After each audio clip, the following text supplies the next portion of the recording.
to the Gaming Discourse. I'm Tyler Frater alongside Richard De La Cruz. Hello. And Chief Engineer Lieutenant Commander Connor Frater. Hey, we're back. It is Monday, November 24th, 2025. Go to our YouTube channel, youtube.com/gaming discourse, patreon.com/the gaming. What was wrong with that, Richard? Nothing. Maybe I was holding back a gigantic hiccup. And so I didn't want to. Just the gate opened and it was like. I just stumbled out of the gate there. I'm losing my. You can't control the Yeah, I'm losing my. Not you, my but just smooth sometimes. jazz radio intro that I've honed over the years. Yeah, we're all back in the same room, which is great. Which means the energy will be up, and we'll be at each other's throats when we argue about Hideo Kojima and why Death Stranding 2 is an obvious shoo-in for Game of the Year. I don't think we are going to have any argument in that. Patreon.com/the Gaming Discourse, 247 $10. Yeah, and I'm excited because we didn't have a podcast last week, and of course, we've had to drop podcasts for the past couple months for various reasons. Hopefully that won't continue, but of course that was like an hour beforehand. Valve was like, we have a new console. It's like, well, shit. Yep.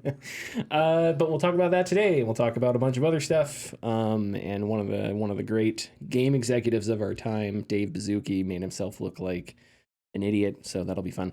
I've been playing lots of games. I'm going to assume, Richard, you've been playing lots of games? Yeah, I got a couple. Connor, have you been playing lots of games? Very little. So Connor, why don't you go ahead and start? So I picked up recently and completed Still Wakes the Deep. Oh, yeah, cool. Nice. It is a very fun, very introspective horror game that I think didn't get the attention it deserved.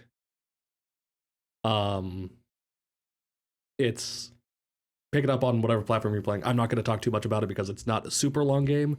I beat it in 4 hours, and that was me failing at a jumping puzzle a lot, a ridiculous amount of times, because platformers are not my thing, and 3D platformers I'm even worse at. But yeah, it is a very it's a very good game. Give it a shot. It has a lot to say. What platform did you play it on? PS5. Did you get a physical copy? No. That's okay. That has been one that has been in my that I've been looking for, because obviously I know it's horror, but I don't know much more than that. So I'm all about those short, like, story-centric horror games. I just picked it up on a whim. Yeah. Was it on sale? I don't think so, but it was only $35. Yeah, I don't think it's very expensive. Yeah. But no, that's one that I will wait until I find like a physical copy of, because I know I'm pretty sure it has a physical copy out there somewhere. I think I've even seen it before. But okay. Do you want to say anything else about it then? The voice acting in it, amazing, top tier. Love the accents, Scottish accent the entire time. Nice. It's fantastic. Awesome. Okay. You get some proper, like, I don't want to say gibberish, but like the subtitles give you the English translation of what they're saying. It transliterates what they're saying so you can understand it, because it's the really heavy slang that means nothing to anyone outside of Scotland. Gotcha. Okay. Alrighty. Richard. Quick anecdote. Yes. If you find a physical copy of that, you should probably pick it up quickly. Why is that? Well, it's been out for over a year and it's still at like $40, even on the pre-owned market. So that means probably harder to find, and it might go up soon. Okay. All right. Well, I'll keep an eye out for it then. That's what you get for waiting. I know. Contact your guy. Yeah, kind of. I don't know. I don't have any guys. I don't have any guys. Still wakes the deep, I'm not guys. even the guy. Okay, so do you want to talk a little Arc Raiders? We can talk Arc Raiders. Yeah. Well, I had a friend who was like, "Yeah, I will play Arc Raiders with you," and then every time I asked him, he was like, "No, I can't play Arc Raiders right now." So I don't know what was going on with that. I got a very bad schedule, I'm man. sorry. I'm just kidding. I'm kidding. I felt bad. But I do have some Arc Raider stories. Do you have Arc Raider stories? I have Arc Raider stories. It's a game that you get a lot of good stories on. But still hacking at it, and Arc Raiders is still so damn fun for me, and it's tough because it's also given a lot, and it's given so much so far for me. that I haven't. I've been bouncing back and forth between. There's 5 places you can go to in the game, and the first 2 are called the Dam and Buried City. And I've been bouncing back and forth between those 2 locations and those 2 locations alone, because every time I go into a match, I feel like I've seen absolutely nothing of those areas.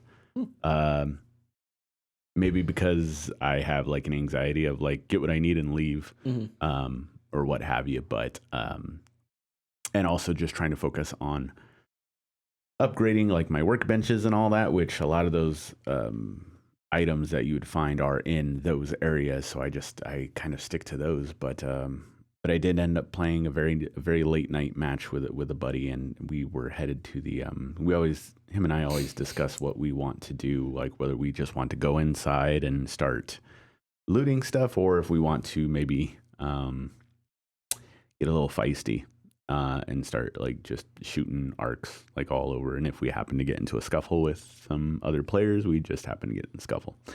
And so we went to I think it's the research facility in the dam, which is like the tallest point in the game or in that map. We both went to the top, and it was a struggle for us because we weren't as prepared as we thought. And there is if you haven't been there before, when you get to the roof, there's seemingly nothing, but there's an area where you can climb down. There's a ladder that climbs down, but the ladder just ends abruptly. And so what you're supposed to do is you're supposed to jump off the ladder before you get to the end, because there's like a ledge that you're supposed to go around. And I knew this because I've seen enough videos to know that I should not slide down that ladder. But my friend didn't. And so he slid down that ladder. And so we were at this point to where time is running out. I already had a snitch that saw me. Yeah.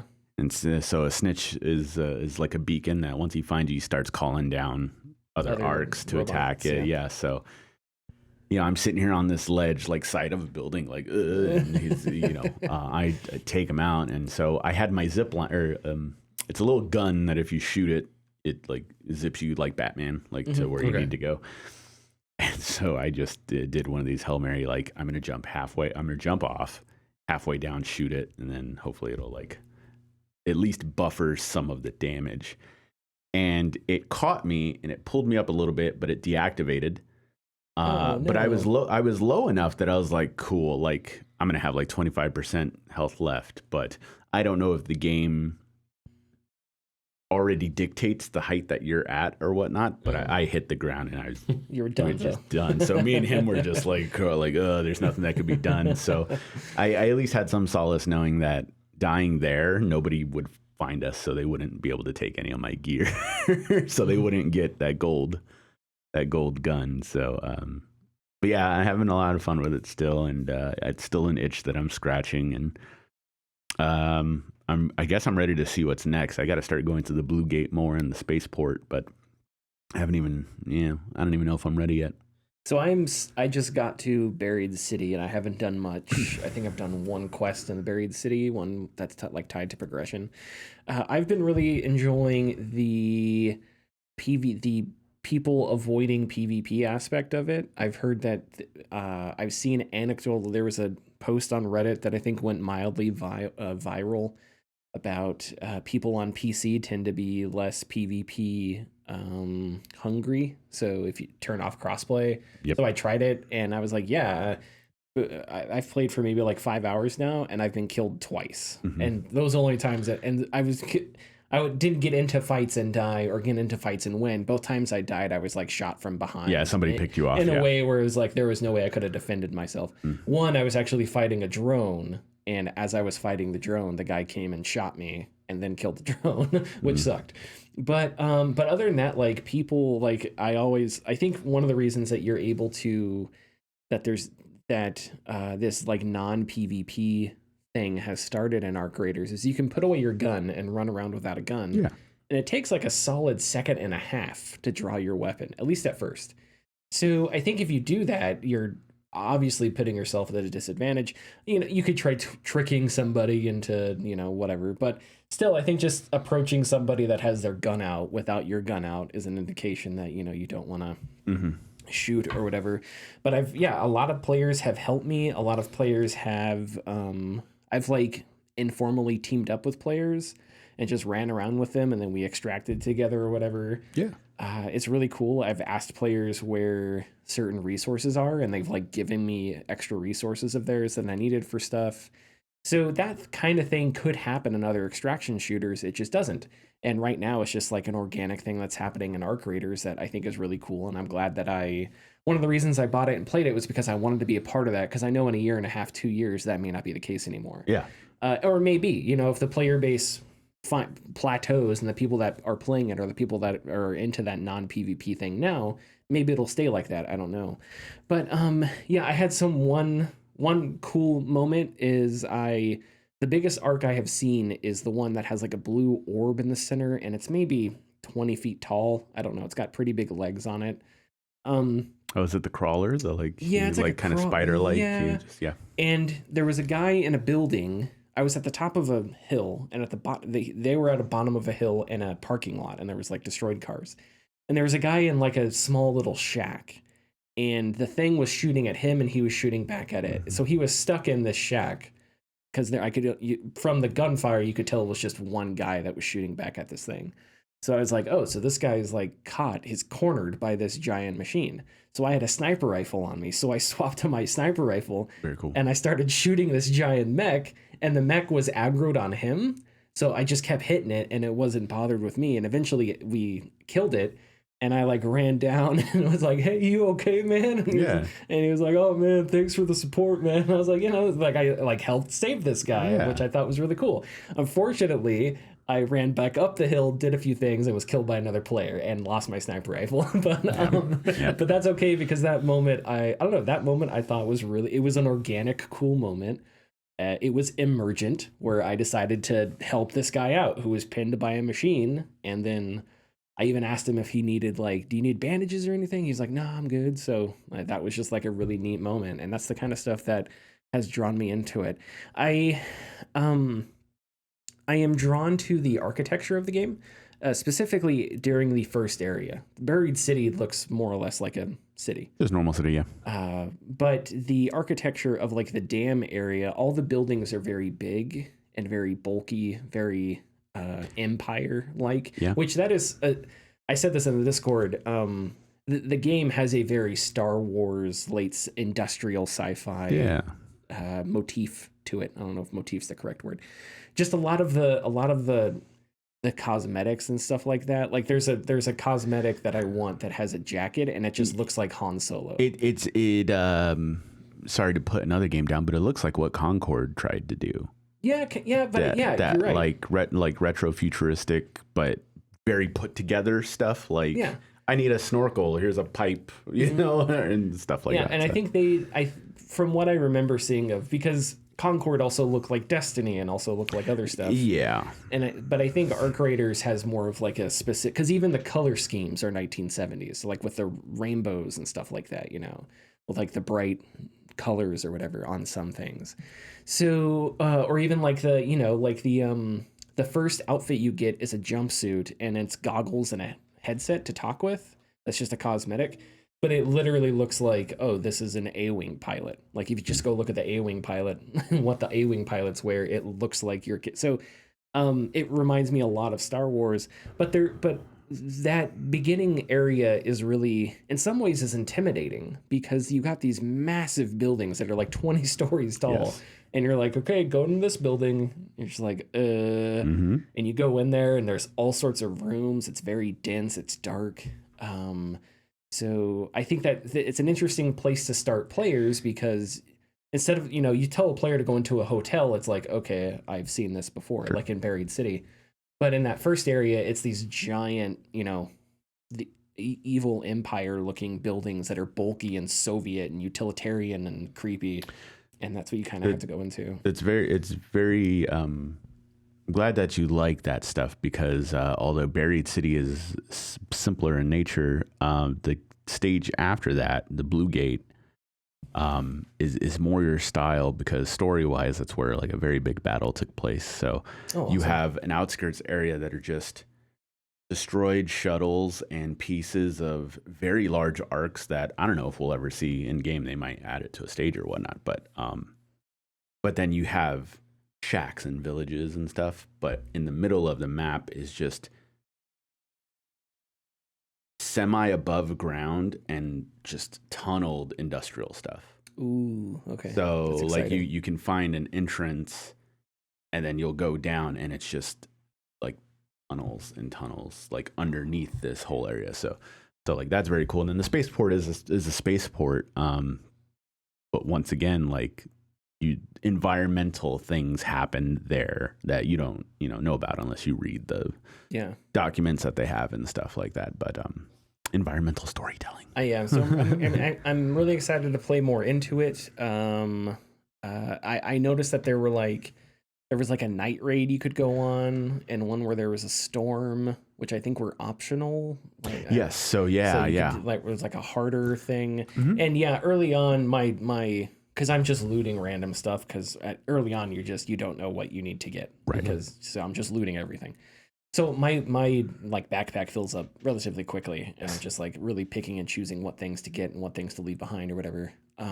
So hopefully as the game goes on and my resources, and I learn like which things are really important, and like, do I need to get a battery every time, or I don't know. Right. Yeah. Versus like, if you find this thing, always pick it up, Right. It's like learning that distinction will be fun. And I haven't fought, besides that one arc that I sniped, I haven't fought any of the big arcs, just the drones. I tend to stay away from the big arcs because even the drones will kick your ass. Yes, so I don't even mess with. There was a couple times I fought drones and I didn't realize how much armor they had. And I totally ran out of ammo, and they were chasing after me, and they do not stop chasing after you. And so I was just sprinting across the map with these drones following me, no ammo. And I'm just like, oh God, where do I go? Because I didn't want to die and lose all my resources. And luckily I did survive. But so it's like, I haven't even attempted to take on like some of the bigger, because there's like convoys where it's like a couple drones and one of the bigger walkers. And so I'm like, I'm not even gonna try to. And then in the city, there's the walkers that look like the shell walkers turtle from Horizon Zero Dawn. As soon as I saw that thing, I was like, okay, I'll just just keep a safe distance from those guys. Well, wait till I find an anti-tank rifle. Yeah, you eventually get more powerful. So so I'm really excited to. Oh, and the in-game economy is Helldivers. Yep. It's exactly like Helldivers, which much. I think is an interesting choice that people don't seem to be talking about, because I think it's interesting that not only is the game priced the same, but it has literally the same. I think it's a little bit stingier of an economy. It's actually it's way more generous. Okay, I have over 1,000 of paid money that I just acquired from like the event that they're doing now, and then I think once you hit a certain level, I think they just give you $5 because I never even like bought. I haven't spent a dime on it. And but the structure of it is Helldivers. Yes, structure is exactly the same. Yeah. Which I found as soon as I like was learning what the deck was and everything, I was like, oh, this is just Helldivers too. So that's interesting from a business perspective, because it's like, are we going to start seeing a bunch of games that in the Helldivers 2 Arc Raiders realm that release and they sort of copy paste that live service economy? I'm sure we will. Know. I can't think of another game that's like that, but I can think of a lot. Not like Helldivers, but somebody did one thing, and now every game that releases it is that. So the only other thing I've been playing is Ghost of Yotei. The story stuff is the best in that. I will say that I don't know if I like the open world as much in this one. I felt like the other one was better because there was more cosmetics you could unlock, and composing poems was really interesting. You don't get to do that as much in this one. Oh, the haikus, yeah. You don't get to do the haikus in this one at all, I don't think. You get to paint. I think they're replaced by the music. Yeah. Oh, yes, you're correct. And like her, like the hot springs, there's fewer of them. If I'm understanding correctly. So it's like the open world I don't think is as interesting, and it doesn't make me want to, like, because all the cosmetics were awesome in Ghost of, in Tsushima, and like you wanted to get all the hot springs as you could because health was important. But the combat is very good, and I think the story is better than Tsushima so far. Oh, really? I think so. I don't know. Just because I like Atsu's character more, and I think it has. I think she has a bit more of a unique personality than Jin did. There was this part in that I just got past where there's this guy who's kind of a scoundrel, and you capture him, and then you capture him, and then he gets captured by other people, and you have to go save him because you need to learn something that he knows. So then you go save him, but then he runs away again, Mm-hmm. So he's one of these scoundrel guys. So anyway, you catch up with him, and in the game are these rock slides, so these other bounty hunters are after him because he's always getting in trouble. So you have to defend him from these other bounty hunters. And there's this part where you're standing in front of one of these rock slides, and the bounty hunters are down there. And I don't know if it's optional or not, but I just saw R2 to shove, and Atsu shoved the guy. His name's Goro. He shoved Goro, and he slid down to the bounty hunters. And as he got down there, Goro was like, "You did not have to shove me," and Atsu just laughed. And I was like, "Oh, that's a good little character moment right there. Personality. A little personality there." So, and the guy's good at fighting too. So it's not like she shoved someone down there that can't fight. The guy's good at fighting. He's just a scoundrel. So I like her character, and the actor that plays Charles in Red Dead 2, he is in this. Yep. And I love him in everything he does. And I think he does a great job. He plays a character that has that interacts with Atsu a lot later on. And I think their dynamic is interesting, and I think the actors actually have a lot of chemistry and do well together. But yeah, I think I have like 4 more people to kill, but I have no idea how long that is because there's 2 of those are like 1, and so I don't know. Anyway, so that's it on Yote. Were you playing anything else? Yeah, I tried out Where Winds Meet. Oh, okay. Which I vaguely remember from a couple of years back, and then all of a sudden it kind of just came out, and I was like, what? And I was like, oh, cool. Looks like people are playing it. That's fine. And then I think it's been out a couple of days, but yesterday was when I found out that it was free to play. I didn't even know it was free to play, so I was like, oh, all right. And so I tried it, and I played it for a couple hours today. And I don't. Gaming is so different now than what it was 20 years ago. Mm-hmm. And so I have to experience also doing what I do for a living, getting older. And so having to experience people who played certain games when they were young. Let me rephrase this. When I was a teenager and a game came out and it was terrible, the game was terrible. But there was someone younger who played it, who loved it. And so as we grow up, now I get to hear people come in and be like, this game was really good. And I have to go, what? I experienced the same thing. Yes. I think we all have. Yeah. Or a game that was like a budget title. It wasn't necessarily bad, but it was just like, you could tell, that it just wasn't, as good as it could be. Where Winds Meet is absolutely like that. It is a game that, as I play it, it is very messy. It is very unfinished in some ways. But as I was playing it, I was like, oh yeah, there's going to be a lot of people who like this, because it's kind of that. It's kind of just that, like, that movie that isn't well received that people just like. Yeah, a game that isn't well received that people just like. There's a series on PS2 called Way of the Samurai. There's like 4 of them, and it's not very popular. It's not very well received, but it's one of those weird games that it was just like, it's like has a cult following. Yeah. For and so Where Winds Meet has all of that. It's messy in the sense that the UI is awful. Yeah. And I was about to take a screenshot of just how much shit was on my screen. Subtitles from 3 different people, all of my things I could do on the right, all of the like map bars, and then like pop-ups of like the tutorials, just like duh. And it was very overstimulating. It was very overstimulating.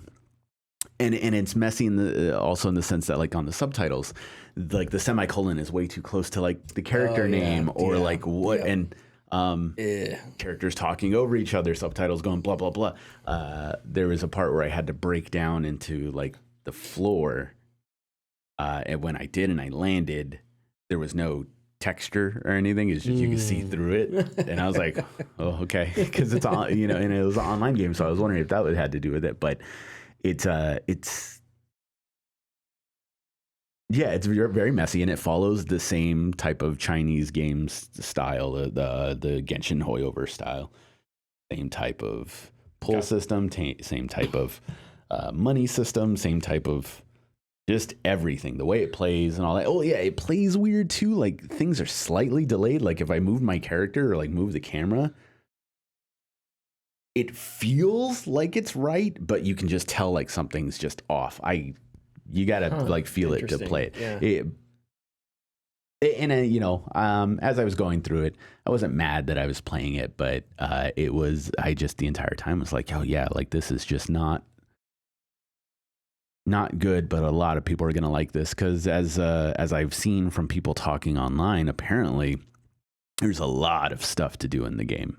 Not just your base like attack enemies and open world stuff, but like Grand Theft Auto style things to do. Like you could, you know, capture bugs, you can play games, you can like join an actual like MMO style world if you wanted to, where everyone's just kind of like running around and all that. So it's kind of like blends this MMO style gameplay with like something along the lines of like the Hoyoverse games. So I mean, it's fine. I don't think I'll play it again, but I just wanted to see it because everybody was talking about it. And of course, if everybody talks about it, you kind of want to check it out for yourself to see what's going on.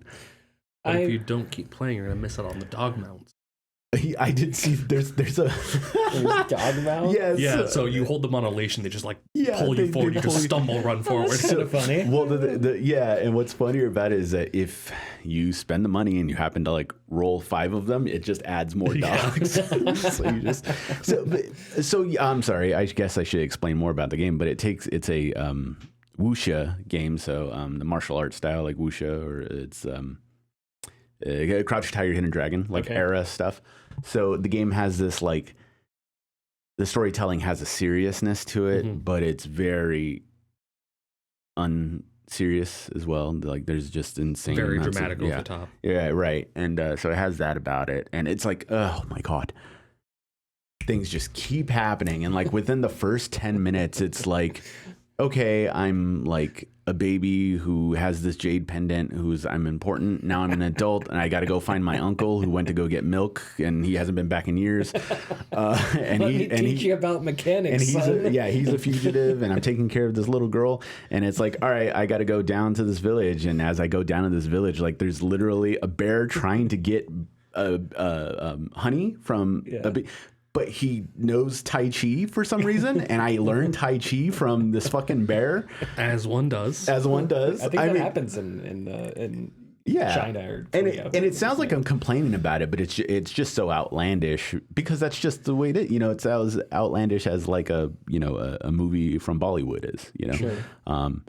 So I think that's also another reason why people would just enjoy it because it's kind of just something along for the ride, But yeah, that's all I got from the story so far. The last time that an intro to a game made me laugh out loud, Connor, you may remember this because I think I was playing with you.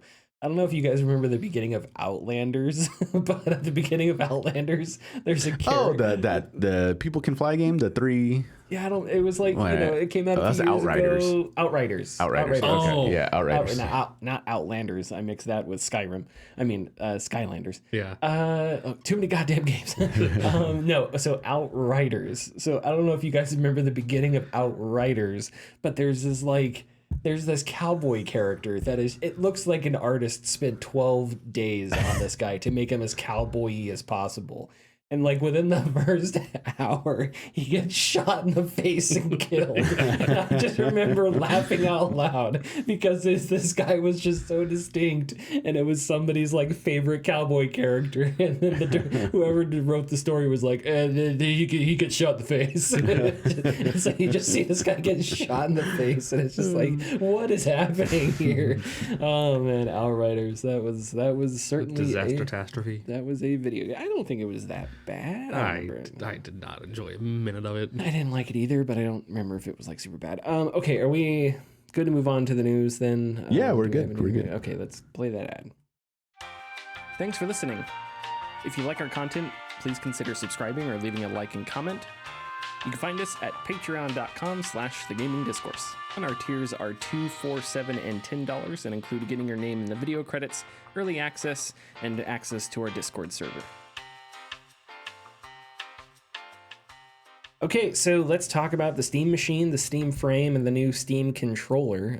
Sean Hollister at The Verge estimates that the Steam Machine will at least offer PS5 performance and maybe even beat the PS5 Pro. I'm going to go ahead and assume that if you're listening to me, you know mostly what the Steam Machine is.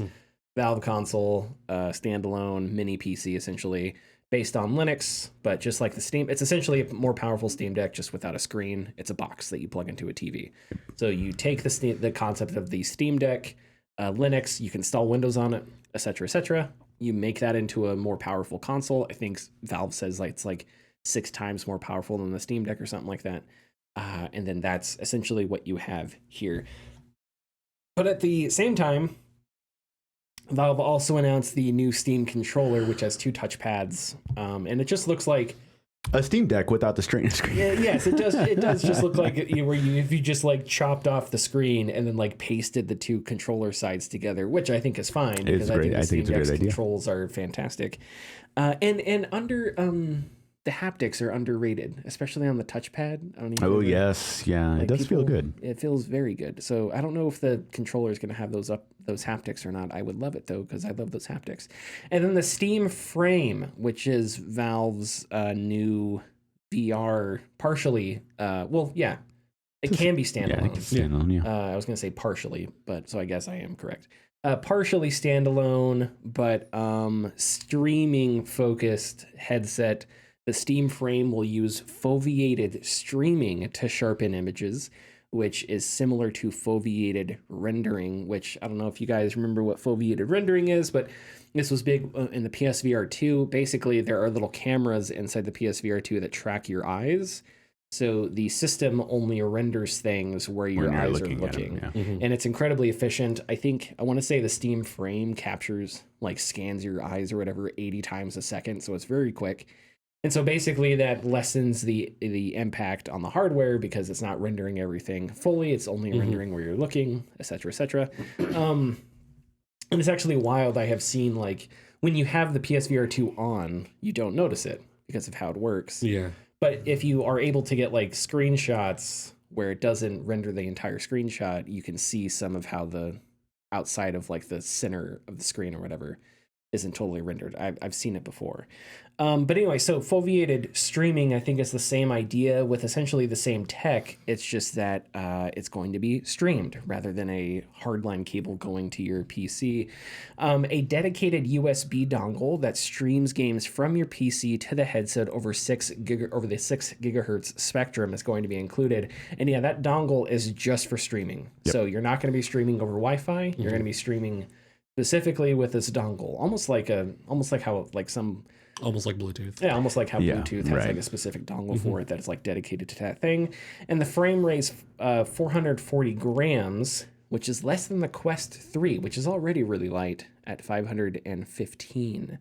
I'm going to read something from The Verge here, and I should have looked at who this was. Oh, God, I don't think it was Sean Hollister. But this is from The Verge, regardless. The frame runs SteamOS on a last-generation phone chip, the Snapdragon 8 Gen 3, and it has to recompile Windows x86 game code on the fly using an emulator named FEX to let titles run on ARM. Valve is welcoming Android games into Steam so you can play on the Frame too. And you'll want to be able to sideload APK, and you'll be able to sideload APKs as well, the company confirmed to Gamers Nexus.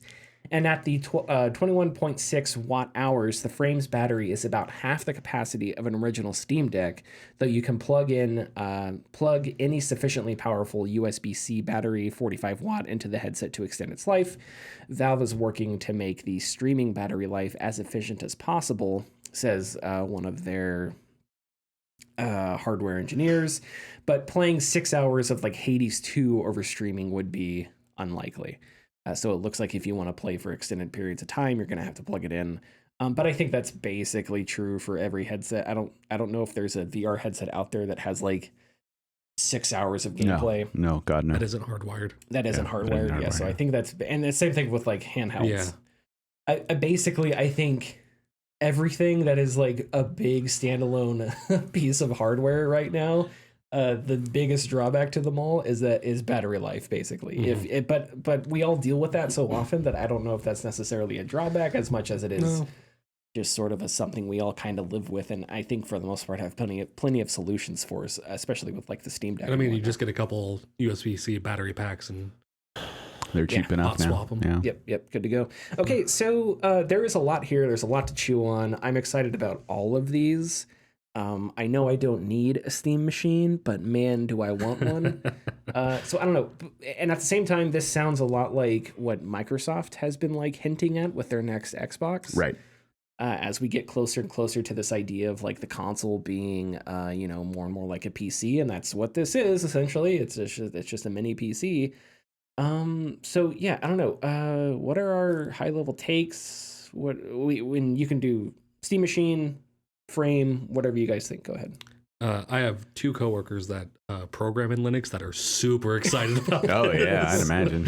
They're like, oh, it's a Linux machine. Yes. Do they have Steam Finally, decks? our time has come. Do they have Steam decks? Yeah. Okay, so they love those things just as much, I would Yeah. imagine. Okay, yeah. I don't know why anyone would subject There are themselves dozens to... of us. Yeah, right. Dozens. I don't know why anyone would subject themselves to coding in Linux, because I've heard it's just a fucking nightmare. But people do it, and hey, I'm happy for them regardless. Very excited. All of it is so exciting, and I'm very glad that Steam or Valve never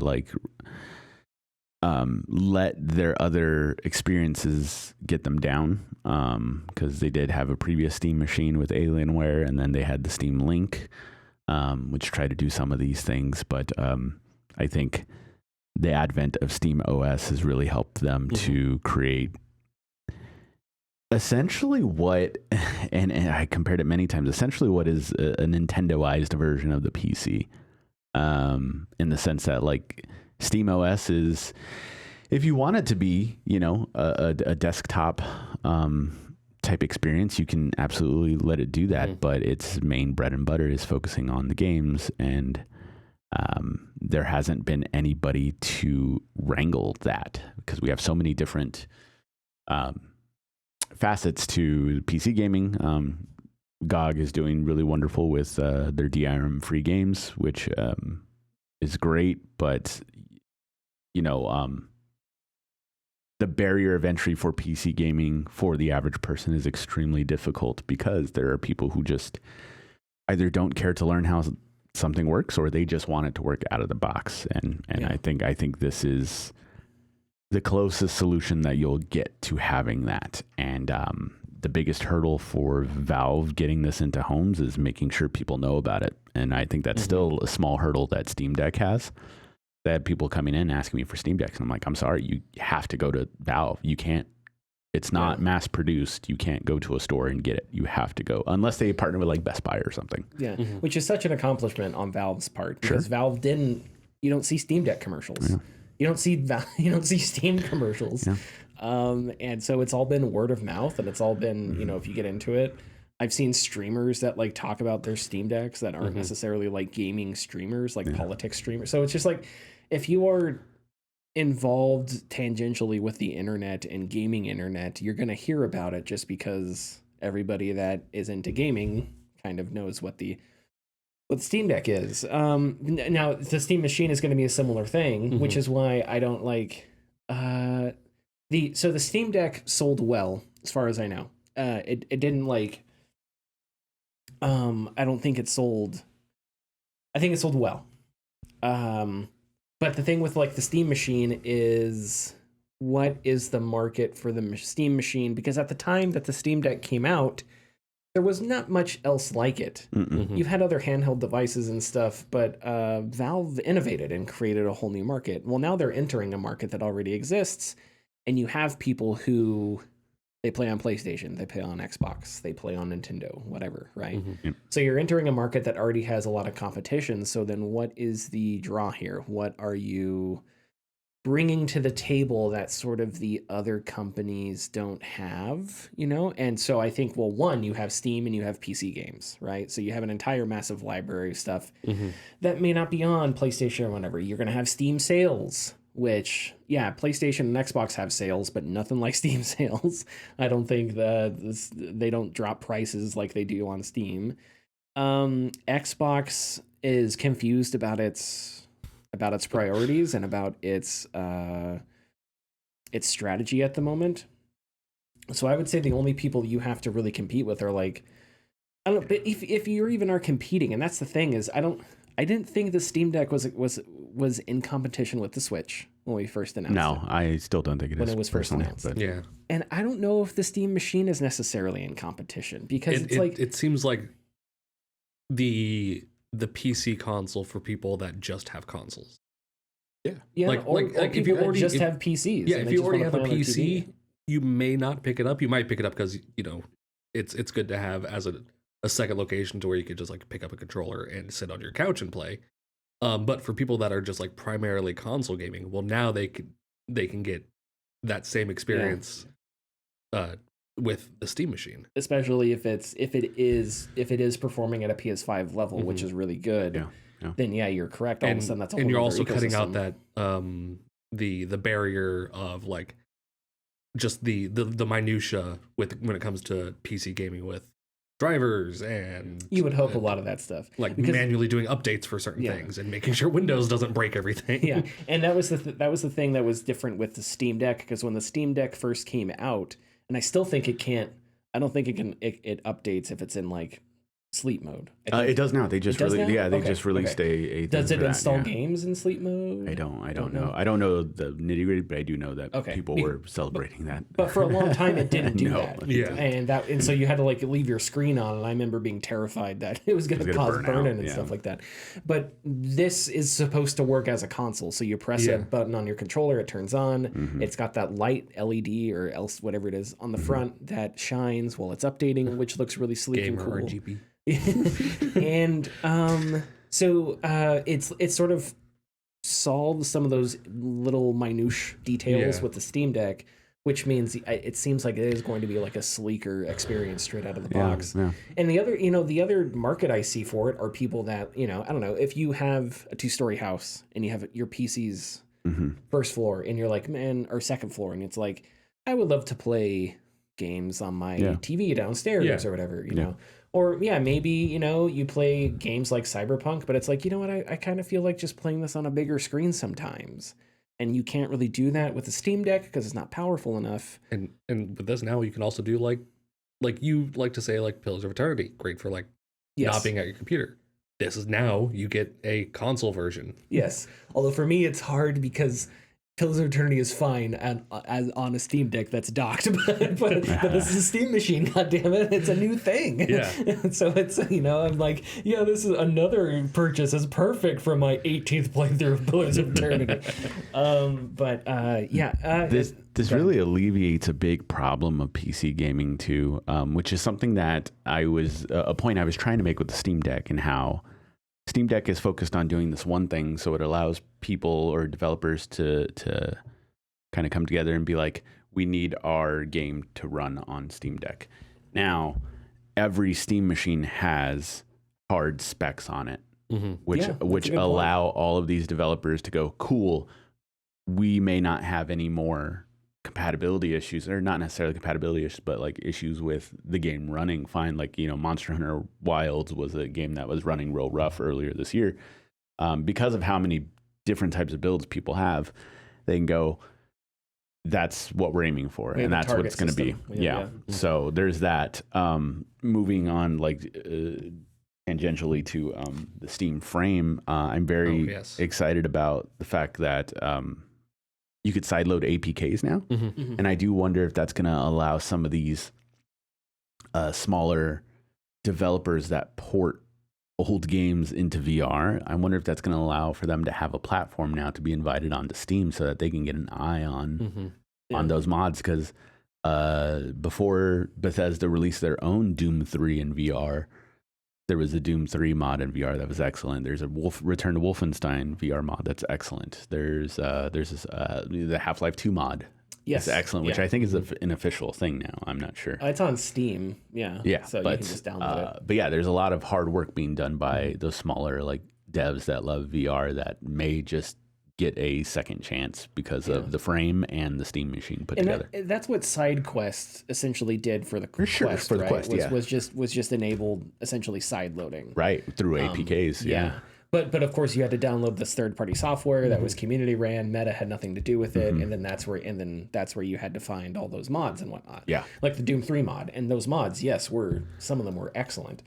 But like that is integrated into the frame, so I think similar to how the Steam Deck works with, kind of could work as like a emulation machine or whatever. I think that's a really good point to make about the Steam frame itself. I also think that I was skeptical when I saw that it was like streaming only, because man, if there's a millisecond of lag in VR, it's gonna destroy your entire experience. But from everything that I read, and it's not like they were running on Valve's own Wi-Fi because they're running off of these dongles. It was like fine. They couldn't tell that they were streaming. And if that's the case, that's fantastic. That's amazing. And that makes things a whole lot more convenient and whatnot. Now, of course, the other thing about VR is that you need VR experiences, right? And there's been a few games that came out this year that I was interested in. There's a game that came out. What's it called? I was playing on PSVR 2 that got a lot of hype this year. I don't remember. You fight like treemen with like swords and guns, and it's pretty neat, but I don't remember what it's called. But there's that. So, but that's sort of beside the question here, because I think the headset itself does look like, and I kept reading that it doesn't have color pass through, and I'm just like, who gives a shit? I don't know. It's like you can't if it doesn't have color pass through. So what about those mixed reality? And I'm just like, what?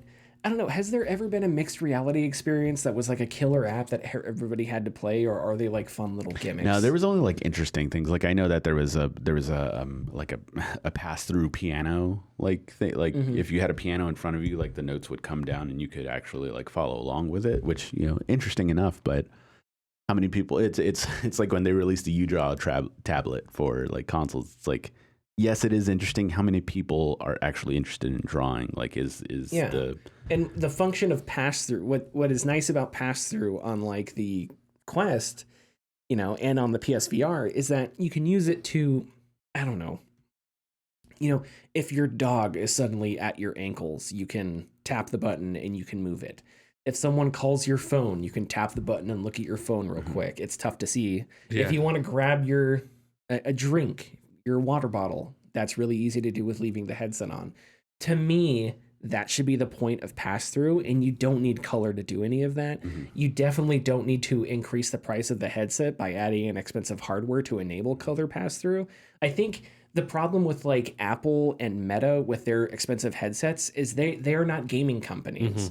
They want to create this device that is like separate but on par with your computer to do work and socialize on. And that's just not a market that exists, and it's super expensive.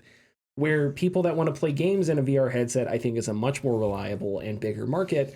And, black and white pass-through is fine. If that means that you lose some of those mixed reality experiences, that sucks. But like right now we don't even have enough VR games. So it's like, I don't know, we can worry about the mixed reality experiences in a few years' time or whatever. But right now it's like, we need better goddamn VR games. You know, we need a Boneworks 2. We needed whatever. We need something else in Half-Life. We need more. We need all the Resident Evil games on PC. Like, that's the stuff that we need officially, not mods. So yeah, I don't know. That, to me, that's a real tech thing. That's a real techie thing. It doesn't have color pass through. Who cares? Nobody cares about that. Sorry, I kept reading that and I kept just rolling my eyes. Another thing that was really refreshing, and I saw a couple people say this, but like, man, reading through all this press stuff, reading through everything that Steam was saying, there was no mention of AI, no mention of metaverse, and there was even a quote in one of the stories where a Valve engineer said, "We're a games company. We're focused on games." And I was just like, thank you, God. They get it. They freaking get it. Thank you. And that is why the only billionaire I'm okay with, not really, is Gabe Newell, and the only monopoly I'm okay with is Valve, because they fucking get it. Like, oh my God. But it's like they're a game company focused on games. So everything they do is within that paradigm, you know? And the biggest example of that not working is Xbox coming out and saying the Xbox One and not talking about games for 6.5 hours, you know? And that backfired in such a way that we're still dealing with the fallout of that today. So it's like, there's how you do it. If you're making games, if you want to get into the games business, do games. Don't do a bunch of this other shit that nobody cares about. Do games. That was a point that I was going to bring up, is that it was really exciting to see a headset that I imagine will be a comparable price to the Quests. Yeah, I don't know. Yeah, I would hope so. It hasn't been announced, I don't think, but I imagine it's going to be comparable. That's what I think. Maybe too. not the exact like intro level that Quest is, but comparable. But it's good that we have that from a gaming perspective now. Yes. Oh, that's a good point, because Meta doesn't give a shit about games. Yeah. Mark Zuckerberg says, "Oh my God, I played Arizona Sunshine during the fucking lockdown." It's like, no, you didn't, bro. You were too busy injecting yourself with testosterone so you could wear a necklace with Joe Rogan. Like, you weren't playing any video games. But that's the thing. It's like, they don't care. They throw money at games, sure, because they have so much of it, but they're more concerned with AI and they're more concerned with their Meta Ray-Bans stuff, right? Whereas, yes, like, this is a headset with, and this is the same argument that I made for PSVR 2, is it's just like, Sony has the resources to really, you know, make the PSVR 2, especially when they created the thing that made it usable on PC, where they could like lead that market as a gaming company. But they don't seem like super interested in that. So yes, that's a good point, because the ethos behind the headset is games. Yeah, not this bigger company that is doing a bunch of stuff that nobody actually cares about. One of the things in their press release around the frame was they mentioned development in the headset, and so like even there, they're just hammering in, this is for gaming. Yes, we are a gaming company. We concern ourselves with games, the production of games, the enjoyment of games, the everything of games. This is a gaming headset for gamers. Yeah, and I hope for gamers and gamers TM. Yeah, and I hope that because Valve can supply the platform, but it's gotta. I don't know, if there's no games, if there's no experiences, then it's not gonna. And I think once this comes out, because of how relatively easy it is to get on Steam, if you're already developing in Steam's like ecosystem, you're just opening the door for more people to start developing VR games. And if the market shifts to the frame, good. That'll be interesting, because the market shifted to the Quest, and that created all sorts of knockback effects, right? Yeah. Downpour Interactive had to degrade Onward, so because the market was on the Quest, because the Quest was cheaper, so a bunch of people got them for Christmases and birthdays. They don't touch them very much anymore, I'd assume. But anyway, so they downgraded that. Now Downpour Interactive is shut down, unfortunately. But if you can if you can shift that market back to PC centric stuff, which you can play games natively on the headset, but I don't think it's going to be very powerful games. If I remember it's at least going to be Half-Life 3. yeah, at least that, which I read somewhere is supposed to be announced today. I don't know. But if you shift that market, then I think you're correct, Connor. Does the studio that gets approached by Meta with a bunch of money, which I guess props to Meta, they have thrown money at people to get to get them to make games, but then Batman is VR exclusive on Meta Quest 3, as is Asgard's Wrath 2, which sucks. It sucks that those things are locked into a system that doesn't have a gaming forward platform.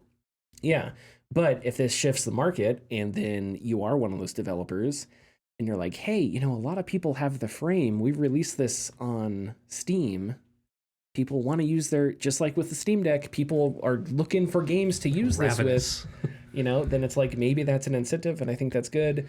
So yeah, that's a good point. The only other thing about VR is I just don't think, the one thing I never thought would catch on is like people playing flat screen games in VR for very long. I don't know. I never really thought that would catch on. You can do it with like the PSVR 2, and I think you can do it in Steam right now with certain games. There are dozens of us. I don't do it, but there's enough people on the Quest subreddit that's like, I can't believe I knew this. It's incredible. I'm like, all right, cool. Yeah, I guess if they like it, because you can theoretically make the screen as big as you want, by Sure. like zooming in and out, but it's just there's a disconnect.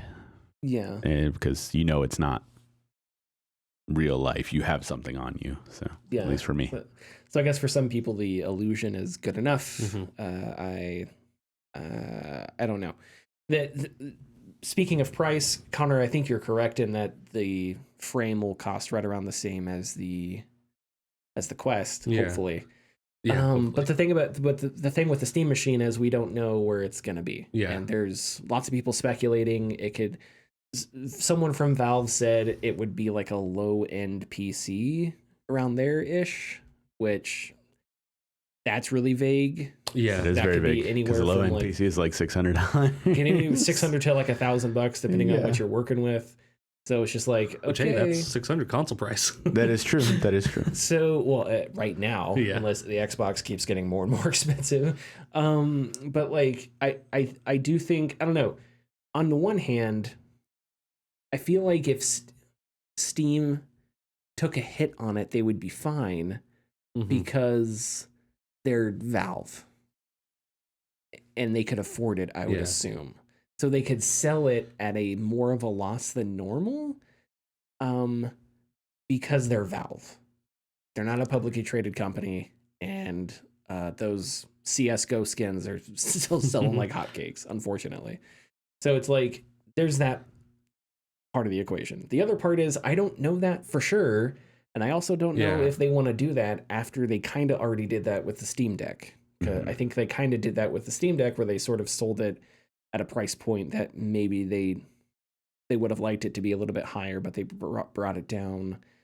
But you don't want to go too high, because if you go too high, you start to price people out. You start to price people out, and also I'll just build my own PC at that point. Yeah, right. So it's like, their pricing is going to be interesting. I don't know where it's going to be, but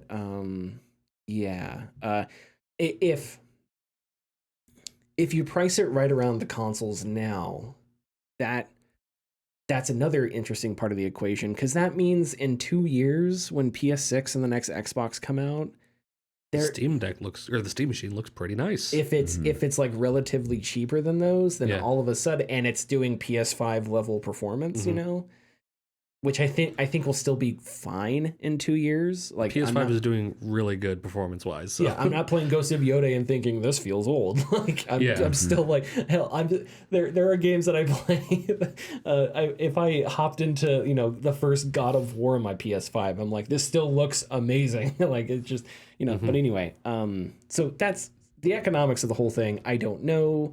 We could get into global trade. We have a syphilitic Cheeto who is like, doing tariffs left and right and falling in love with democratic socialists for no reason, which is which is hilarious. but Taking on whatever. their fashion style too.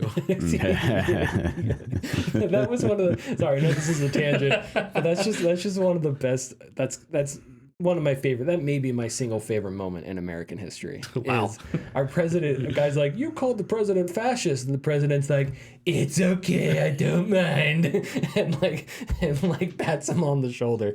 It's just one of the best. Anyway, sorry. So yeah, do we have any other takes on the Steam machine? I really just can't wait for these devices. I don't know if I'm going to get a Steam controller. I'm fine with using, my Xbox controller or my PlayStation if I ever decide to use it. I'll say the DualShock or DualSense rather, it runs smoothly in Steam games. So yeah, it is, and they're all great control. A lot of them are great controllers, even like the third party ones. But yeah, they gotta. I don't want to say they gotta nail the price. They don't have to do anything. They're Valve.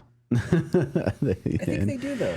For this instance, it has to be, I think, reasonable at least. Every time somebody has asked them the question of the price, they've all been kind of like, as if like, I don't know if they know the answer yet. No, I don't think they know the answer yet either. But I definitely, it doesn't feel like they're gonna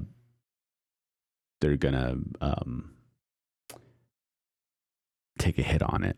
Yeah, because I mean, for a lot of people, the index wasn't worth the $1,200 that it was initially, unless you were like, really big VR fan, which worked out for those because it's a wonderful headset, and it still is a wonderful headset. It's still really good. Yeah, but and the control, from what I've read, the controllers on this look really nice too. They're AA powered, which is again the speakers are going to be in the headset, and the controllers are powered by AA batteries. Very nice. So those are down. I think those are downgrades from like the index because it's easier to just charge your index controllers and not have to worry about AA batteries. But if that brings the price of the headset down to right the Quest range, and that's different. And then obviously whatever they do with the Steam machine, who knows what's going to happen. That was my biggest, not complaint, but my biggest drawback from this was, they're AA powered.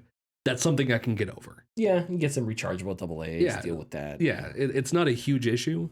What I prefer, just like built-in batteries that I could just charge and go. Yeah, but okay, I have to replace the battery every now and then. Oh no. I have a rechargeable AA batteries, and I have one of those wall recharge things, and it overheats, and it's like, it must be like an explosion hazard. But I'm like, charge my fucking batteries. I don't care.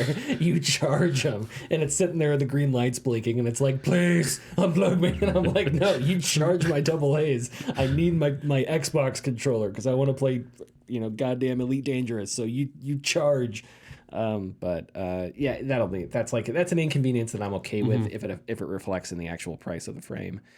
Man, there's a lot more. If the controllers feel like the index controllers, I'll be happy. Yeah. Of the VR controllers that I've used, the index are my favorite. I like the index. I think they're over-engineered a little bit. Yeah, probably. I think my favorite are PSVR 2. I haven't done PSVR 2, so. But the index ones were made for like a lot of experiences, but didn't really, stuff just wasn't made for it. And I'm not a huge fan of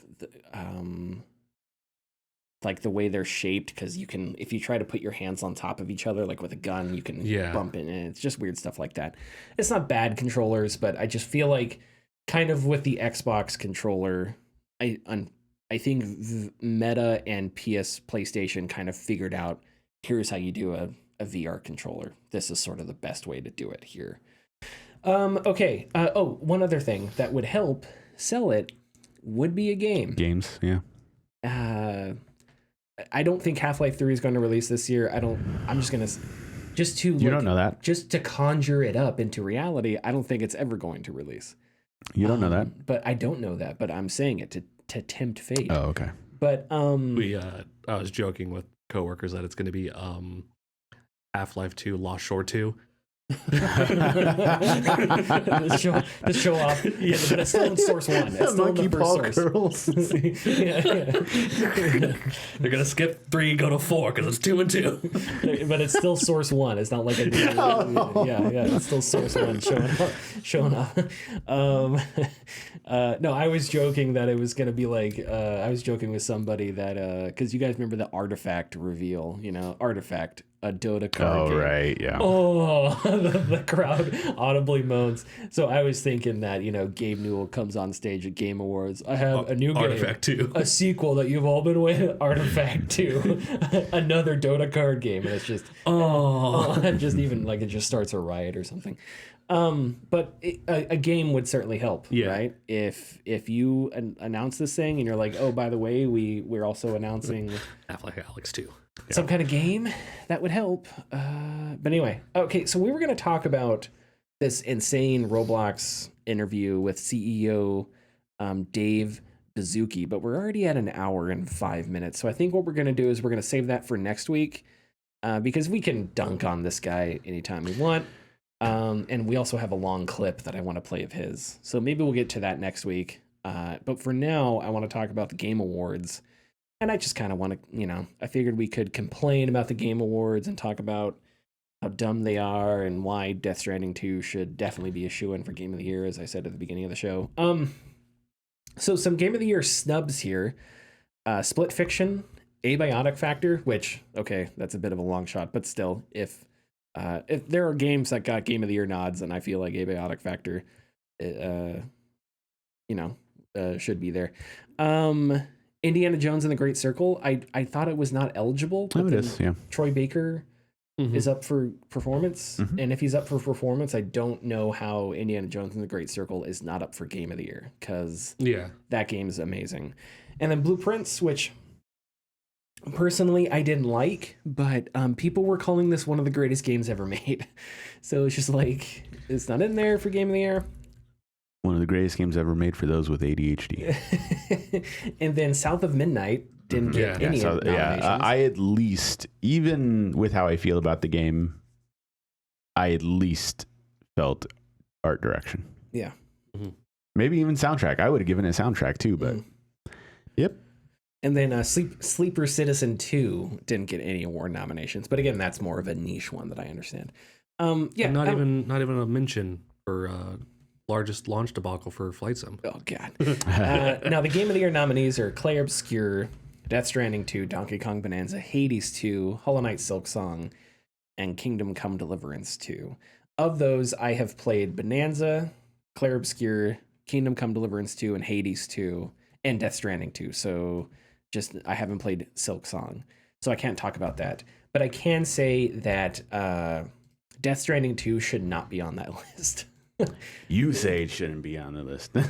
I can make a pretty damn good argument of why it shouldn't be on that list. I know. Because it was not, I would argue it was not as good as the first game. And if anything, it may have been worse. And the ending was not anywhere near as interesting or thought-provoking. It felt very, it just rehashed ideas. I don't want to spoil stuff, but it just rehashed ideas from various Metal Gear Solid games. But there was those things that happened in the MGS games had more meaning, and then in this one it was like, if you never played the Metal Gear Solids, you were like, oh, this is a fun idea, but if you had, you were just like, oh, you're doing this again in this game with these characters? I don't know. So I'll let you discover that one. Do we have any Game Award takes? Do we have anything we want to scream, yell at? Hasn't the developer of Megabonk come out and be like, this isn't my debut indie game? Yes. Yeah. And so they rejected the nomination or whatever. And the other thing is what is debut? What are the debut indie games? Blueprints, Clair Obscure, Desolate Dispatch, and Megabonk. Well, Megabonk, but Megabonk. So Clair Obscure is both best independent game and then best debut indie game, Clair Obscure, which it is a debut game for a new studio. But people have but that's an argument that's been around for a while. It's what does indie mean? I also researched it because it's Sandfall's first game, which in my opinion, it's okay, that's indie. I don't know. If it's your first game, I'd consider you indie to an extent.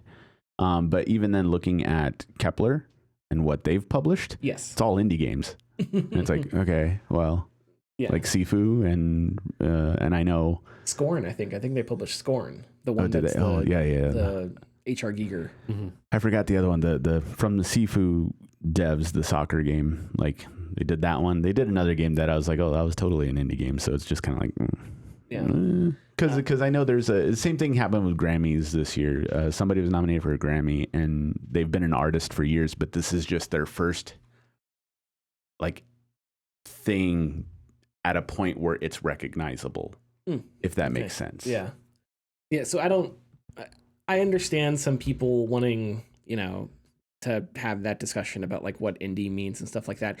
And I do on some level wish that, I don't know, Clair Obscur is already up for Game of the Year. It's got all these other awards. Again, Abiotic Factor. You telling me you can't dig into Steam and find, maybe it's not a debut indie game, but you can't find these other smaller games to throw nominations at that are just as good, and really good and stuff like that. Sure.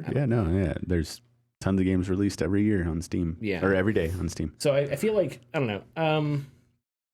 I've had this conversation before. It's do the Game Awards matter or not? Because if they matter, then we need to clean a lot of this up. Yeah.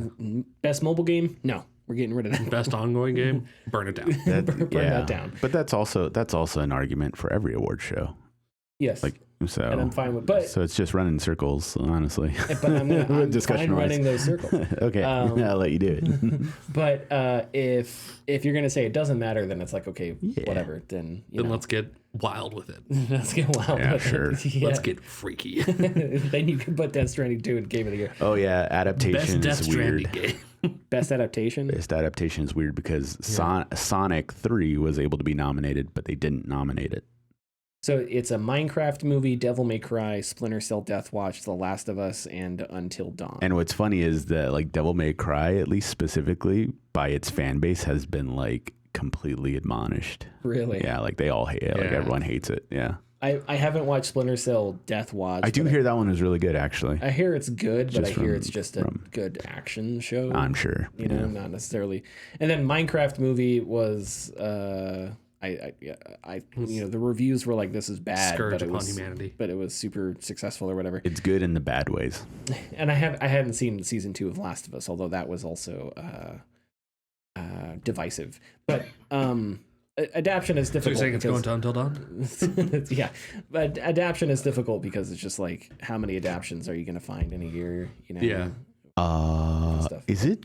So I mean, I also am not really I didn't really care this time around to kind of pay attention to who's nominated because I am on the side of just Clair Obscur is going to win everything. Because it is the darling. I do think it's an exceptional game, regardless of my opinions on the story and stuff like that. But this year it's the Clair Obscur Award show. Yeah, right, exactly. And it swept the Golden Joystick Awards or whatever. But I'm looking at the best RPG category, and I'm I don't know if you're an RPG. At least compared to Avowed, compared to Kingdom Come, compared to Outer Worlds, and to a lesser extent Monster Hunter Wilds. But Clair Obscur, yes, it's absolutely an RPG, but I know what you mean. It's kind of one of those weird distinctions. I mean, I guess we're kind of going back into what is an indie game discussion. Yeah, because it is definitely a turn-based RPG, but three of these 5 games you are actually playing a role. Yeah, and I hate that where I have become that well, it kind of means this. Yeah, because you play D&D, you pick a class. That class has certain things associated with them.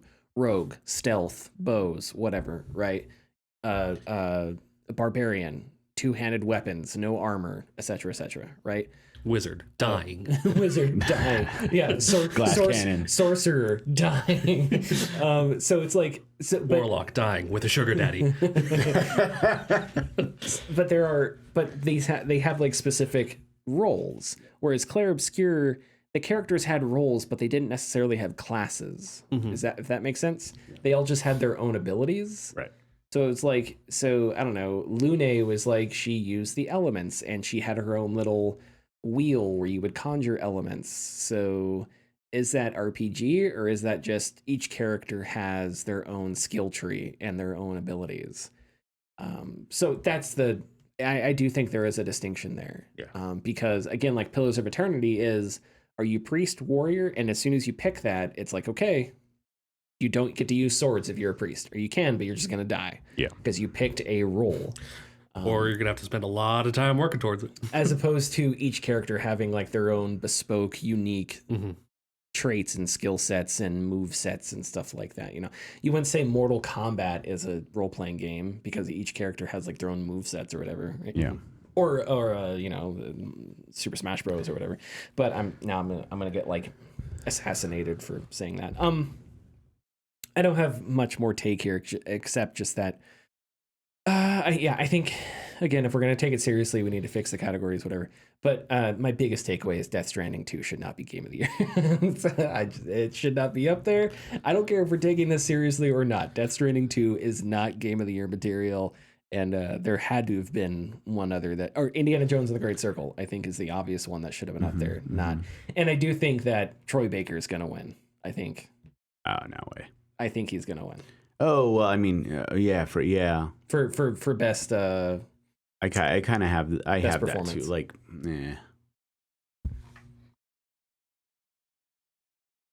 They made the joke last year about him not winning, and it was like, ha ha ha. Sure. And now he's up for Indiana Jones, and he did it well. And yeah. And I think by all accounts that he would, make someone he became, Indiana Jones. But I don't think he's gonna win. Yeah, it'll probably it's the recency bias, or not recency bias, but it's just that game came out in December of last year, so yeah, too far gone. Oh man, Indiana Jones and the Great Circle, it's just so goddamn good. Okay, is there anything else we want to say before we get out of here? Can't believe Flight Sim's not in Best Sim. I'm sorry, Connor. It has it in the name. I think it's because you worked on it, so they were like, this guy really brought down the Flight Sim. He turned it into. It was like what it used to be Microsoft Flight Sim, and this is more like War Thunder now. Arcade War Thunder. That's what you did to it, Connor. World of Tanks. Yeah, exactly. Follow us youtube.com/gaming discourse, patreon.com/the gaming discourse. Oh, we have tidbits. Oh my god, do we want to do tidbits? I forgot. Tidbits. Let's do tidbits. I'll really run quick. through them quick. What if I told you, in this world, there are bits, and there are tids, and Richard is the only man who can put them together into tidbits. I just always feel rushed at the end because it's we're quick on. I'm trying to be courteous to your guys' time. Thanks. Because I don't want to go over too much, but I forgot that we have tidbits. So take as much time as you want. I'm just gonna be yapping here, but I love that this happened. Sonic has deflated once again, but back in 1993, Sonic was king in the U.S. In the console wars, and he was able to get himself a little balloon for the Macy's Thanksgiving Day Parade. That would be disastrous for Sega because during the day of the parade, the wind picked up and punctured the balloon and deflated him. Back in 1993. 33 years later, history has now repeated itself as another balloon for celebrating Sonic at a celebration over in Chile has also been pushed into a light post and has deflated that balloon. However, the people who were working there were able to patch him up and inflate him again and get him back on his way. Good for him. Good for him. Okay. Sonic and light posts don't mix. I thought this was really cool. I stopped playing Honkai Star. I stopped playing a lot of my gacha games, but when I stopped playing, they were on this this planet called Amphorius, and the chapter has closing for that game. Players visited the world and, embarked on the adventure to save the planet and its characters. But the chapter closes with the realization, spoilers, by the way, if you care. Fine with it. Closes with the realization that the entire planet or cluster of galaxy there was partially a simulation that was being used to essentially gain power for a higher being. And all of the characters from that world essentially sacrificed themselves to end it, to end that simulation. As we were getting closer to the end of the chapter, Hoyoverse and Bilibili, the YouTube equivalent in China, began to slowly delete all of the videos and marketing for every single character because they were sacrificing themselves as time went on. So it was a very neat, kind of cooperative marketing there. So if they no longer exist in the game, they no longer exist in real life. The characters are still usable, and newer players will still be able to experience that chapter. It's just a little fun marketing thing that they did, but it caused a lot of heartbreak for people who are really invested into the story. So much so that somebody bought a cluster of stars for all the characters that sacrificed their lives in the pattern of the planet or the cluster of stars, because it was an infinity symbol. So they bought all of them for those characters, which I thought was really cool. This one is really cool, and I'm very proud of them. Panic Button, the developer of ports like Doom 2016, Wolfenstein 2 for the Switch, and most recently Forza Horizon 5 for the PS5, has revealed that they were contacted by Nintendo to create the upgraded ports for for 4 Switch games to the Switch 2. So Super Mario Deluxe, ARMS, Super Mario 3D World, and Super Mario Odyssey all got Switch 2 upgrades thanks to Panic Button. Oh, okay. A small-time developer. Those are those ones you have to pay for? No, they're just free upgrades. Oh, yeah. cool. Okay. Nice. Pretty much all of them are free upgrades. Yeah, except for the Zelda ones. You already have Zelda, right? I do. Yeah, it's $10. I don't want it to be $10. I mean, want it to be free. Wow. it could be $70. Raid her down. We got to raid her down. Sniper shot. I mean, it could be $70, but thankfully, the Switch 2 just brute forces better performance out of all games. So yeah. That's really interesting to me. It's $10. I give you $10. I'll give you $10. But you won't have the $10 in my though. wallet right now. You can't have it. Okay, Yeah. well, all right. I'm sorry. No, I'm kidding. I mean, yeah, it would be nice to play Breath of the Wild again in 60 frames, but I also don't really have an urge to go back to that game. Not really, but I've always wanted to do in Tears of the Kingdom. I've always wanted to use more of the building mechanic, because the building mechanic really made the Switch chug. Yeah. And I've always wanted to be able to play with that without having it chug so much. Yeah. And see, because you can do so many fun creations and ridiculous things. But Yeah, you anyway, definitely that's another time, another place. That's Tidbits for this week. Okay. Follow us, youtube.com/gamingdiscourse, patreon.com/thegamingdiscourse. We will see you next week. Bye-bye. Bye.